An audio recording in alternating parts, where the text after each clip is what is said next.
मल्होत्रा सन की 1911 लॉन्च हो गई है। आइए देखते हैं इसका honest review. WTV weapon training blog एक एजुकेशनल पर्पस के लिए बनाया गया फायर आर्म चैनल है जो कि स्ट्रिक्टली नॉन कमर्शियल है। इस पे सारी फायरिंग सेफ रेंजेस पे ही की जाती हैं जो कि प्रॉपरली लीगल है। नो डाउट ये मोस्ट अवेटेड लॉन्च था इंडियन गन मार्केट का और फाइनली 19 मार्च को लॉन्च हुआ और 25-26 तक ये हाथ में डीलर्स के पास आ गया था। सब्सट्रैक्टिव मैन्युफैक्चरिंग टेक्नोलॉजी जो ये क्लेम करते हैं और कुछ नहीं, एडिटिव मैन्युफैक्चरिंग का उल्टा है। एक ब्लॉक लाके उसमें से काटते हैं। स्टाइल वाइल अच्छा है, स्ट्रिक्ट क्वालिटी कंट्रोल ये लोग क्लेम कर रहे हैं। पिस्टल को प्रूफ टेस्टिंग का ये बता रहे हैं, कहाँ टेस्ट हुआ मुझे अभी तक पता नहीं चल पाया है। Powerful handgun, yes of course 1911 is the most powerful, world में सेकंड मोस्ट है। 5 इंच का बैरल है, सेरेमिक कोटिंग फीचर्स हैं, तारीफ के पुल बांधे हुए हैं। But why should you buy it? तो पहली बात तो ये एक बेटर ऑप्शन है इम्पोर्टेड गन से, 3 to 4 टाइम्स चीपर है। एमिनेशन अवेलेबिलिटी ओके है। Stopping power no doubt world में फेमस है। स्पेयर पार्ट्स और लाइबिलिटी भी होगी बिकॉज मेक इन इंडिया है तो अच्छा ही रहेगा। देखते हैं इसके फीचर्स, अनबॉक्सिंग वीडियो। और बॉक्स तो बहुत अच्छा है इसका, नो डाउट इन दैट। बड़ा ही वेल क्राफ्टेड बॉक्स है। लेबल पे इन्होंने प्राउडली लिखा हुआ है that it is made in Republic of India MSG। मैं इसको जूम करके दिखाता हूँ आपको। इन्होंने लिखा है MSG guardian 1911.45 Malhotra son defence made in Republic of India. Indeed काफ़ी लोग कह रहे हैं बहुत ही प्राइड का मोमेंट है। मैं कहूँगा थोड़ा है, लेट्स सी आगे आगे देखिए होता है क्या। बॉक्स बड़ा अच्छा ही पॉलीमर का है, लॉन्ग लास्टिंग ड्यूरेबल है, no doubt in that. And it is giving a premium feeling. खोल के देखते हैं what is inside, surprise. User manual top पे रखा है। It is very important to read the safety and instruction manual of any weapon. बहुत ज़रूरी है, इसको हमें पढ़ना चाहिए। इसमें बहुत सी ऐसी बातें बताई गई होती हैं जो हमें बहुत ज़रूरी है वेपन को सेफली हैंडल करने के लिए। टेक्निकल स्पेसिफिकेशन में बताया गया है कितना वजन है इसका, कितना वेट है। 0.45 caliber pistol, single action hammer fired है, सेमी ऑटोमेटिक, और थंब ग्रिप और हाफ कॉक सेफ्टीज इसमें दी गई हैं। मैनुअल के नीचे आता है वेपन, एक स्पेयर मैगजीन और क्लीनिंग रॉड, और काफ़ी अच्छा शॉक प्रूफ केस है जिसके अंदर इसको कैरी किया जा सकता है। वेपन को हाथ में लेते ही नो डाउट इम्पोर्टेड वेपन की ही फीलिंग आती है। Magazine I would say okay quality की है and but still weapon no doubt all those claims जो सेराकोट वगैरह है, बहुत ही अच्छा मैट फिनिश है इसका। And out of the box काफ़ी प्रीमियम फील देता है। लेकिन सिर्फ लुक से काम नहीं चलेगा। अब देखते हैं, good to hold and feel तो है, लेकिन हाथी का दांत है कि खाने का ही है कि काम का भी है, लेट्स सी। मुझे डेफिनेटली लगता है कि एक बहुत, उसकी प्राइसिंग काफ़ी ओवर प्राइस है और इनफैक्ट अब तो ब्लैक में जा रहा है, आपको पता लग ही गया होगा। ये एक ओल्ड मॉडल 1911 के वेपन पर आधारित है जिसका पेटेंट भी एक्सपायर हो गया। और ये वेपन मोरो रिबेलियन 1901 के टाइम में अमेरिकन जो मोरो रिबेल्स थे फिलीपींस में, उनको मारने के लिए बनाया गया था। एक्स्ट्रा शॉपिंग पावर चाहिए थी। इसमें ग्रिप सेफ्टी है, अच्छी बात है, बट मेजर ड्रॉबैक है इसकी मैगजीन कैपेसिटी। सिर्फ 7 राउंड की मैगजीन है और 6 ही आप भर पाएंगे बिकॉज एक एक्स्ट्रा भरा तो स्प्रिंग की ताकत कम हो जाएगी, तो एक रिवॉल्वर के इक्विवेलेंट ही हो गई। इसमें डीकॉकर भी नहीं है। हाँ, सेफ्टी तो दिया हुआ है, सेफ्टी लगा के आपका हैमर अटक जाता है अपनी जगह पे, बट इतने महंगे वेपन में डीकॉकर तो होना चाहिए था कम से कम। प्राइसिंग मैं बोलूँगा नहीं। अच्छा हाँ, साइट्स काफ़ी अच्छी हैं, अनलाइक जो ऑर्डिनेंस की पिस्टल है जिसमें नॉन एग्जिस्टेंट साइट होती है, आसानी में मॉडिफाई कराना पड़ता है। इसमें कंपनी से ही rear sight non adjustable but 4 side adjustable आपकी आ जाती है। काफ़ी अच्छी साइटिंग सिस्टम है। बट आप मेरा पार्ट 3 और 4 बाइंग गाइड का देख सकते हैं। मैं वेपन का प्राइस नहीं बोल सकता हूँ, वो यूट्यूब इस पर बैन कर देता है।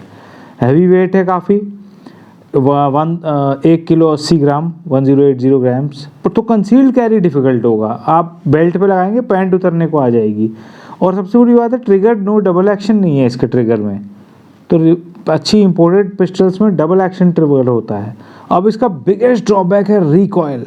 जितना बड़ा बैरल है, जितनी बड़ी बुलेट होगी, जब वो बुलेट निकलेगी बैरल से, तो law of conservation of momentum के हिसाब से 9वीं क्लास में पढ़ा जाता है वैसे, m1v1 = m2v2, ये उतना ही धक्का हथियार पे मारेगी। और जैसा आप वीडियो में देख रहे हैं, मैं एक 9mm बेरेटा फायर कर रहा हूँ।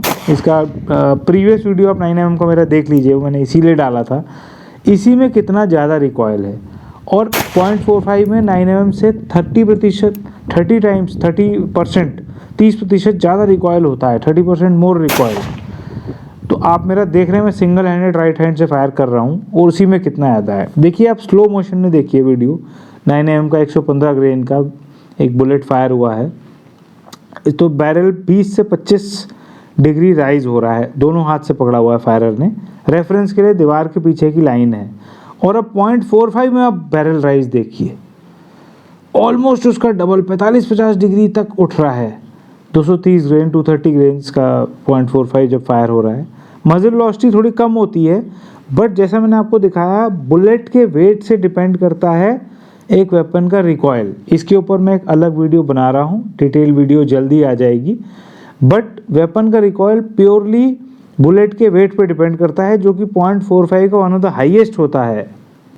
हालांकि गोली बैरल छोड़ देती है जब तक वेपन का रिकॉयल स्टार्ट होता है, बट जो उसके स्लाइड है वो उसकी मूवमेंट जारी रखती है।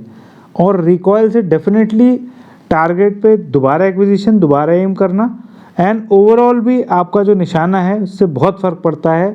बिलीव मी, ट्रेंड फायरर भी ज़्यादा रिकॉयल वाले वेपन्स को नहीं मार पाते हैं टारगेट पे। एक बार आप फिर से देखिए कैसे 9mm का बिल्कुल लिमिटेड रिकॉयल था, और 0.45 में आपने देखा ही इतना ऊंचा बैरल जा रहा था। तो इन सब चीज़ों को मद्देनजर रखते हुए मैं आपको कहूँगा कि आप टेस्ट फायर कर लीजिए। जैसे गाड़ी को टेस्ट ड्राइव करते हैं, आप वेपन लेने से पहले टेस्ट फायर पक्का कर लीजिए। डीलर आपको करने नहीं देगा तो आप किसी फ्रेंड से रिक्वेस्ट कीजिए, किसी से कीजिए, 50-100 राउंड तो कर लीजिए। और अगर 50% राउंड यानी कि 20-25 राउंड भी आप 20 मीटर से टारगेट पर कर देते हैं तो आप लीजिए। नहीं तो मैं कहूँगा स्टाइल स्टेटमेंट के लिए तो ये हथियार अच्छा है, लेकिन ये स्टाइल हाथी का दांत ही बन के रह जाएगा आपके लिए, अलमारी में आपके जंग खाएगा। ज़रूरत पड़ने पे जब गोली लगेगी नहीं तो शॉपिंग पावर का आप करेंगे क्या?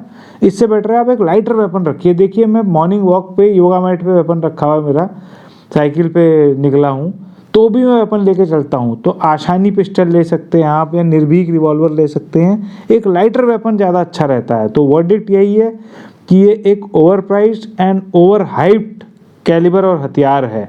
सो think before investing your money into it. अब आप कहेंगे कि हम करें तो करें क्या?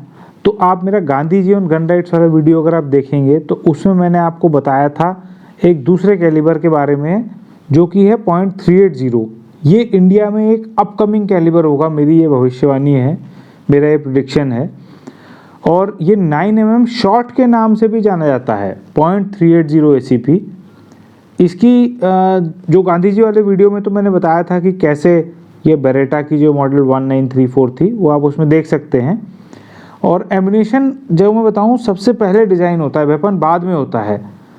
तो ये बड़ा ही खास एम्यूनेशन है, 9mm है लेकिन नॉन प्रोहिबिटेड, 9mm शॉर्ट भी इसको बोला जाता है। और आज की रेट में तो ये काफ़ी, इसके राउंड भी महंगे आते हैं, हथियार भी इंपोर्टेड आते हैं। पार्ट 4 ऑफ बाइंग गाइड में आप में देख सकते हैं इसके बारे में, और गांधी जी वाला वीडियो। बट लॉन्ग रन में यही इंडिया का नेक्स्ट होगा। आप देखिए ये 9x17mm है, इसको 9mm 0.380 ACP, 9mm short, 9mm browning, 9mm कोर्तो, बहुत नाम से जाना जाता है। तो इट इज़ माई प्रिडिक्शन कि ये जो 0.380 ACP यानी कि 9mm शॉर्ट, 9mm कुर्ज, 9mm कोर्तो के नाम से जाने जाने वाला एम्यूनेशन इंडिया के लिए बेस्ट सूटेड रहेगा। 32 बोर 22 बोर 0.32 का रिप्लेसमेंट होगा ये।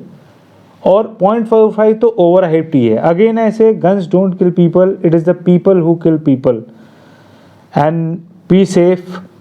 1.5 लाख लोग रोड एक्सीडेंट में हर साल हमारे देश में ही मर रहे हैं, तो गाड़ी ध्यान से चलाइए। बहुत जल्दी मैं ग्लॉक 25 जो कि 0.380 ACP पे बेस्ड है उसका आपको फुल रिव्यू लाऊंगा। So please like and subscribe, stay tuned on my channel.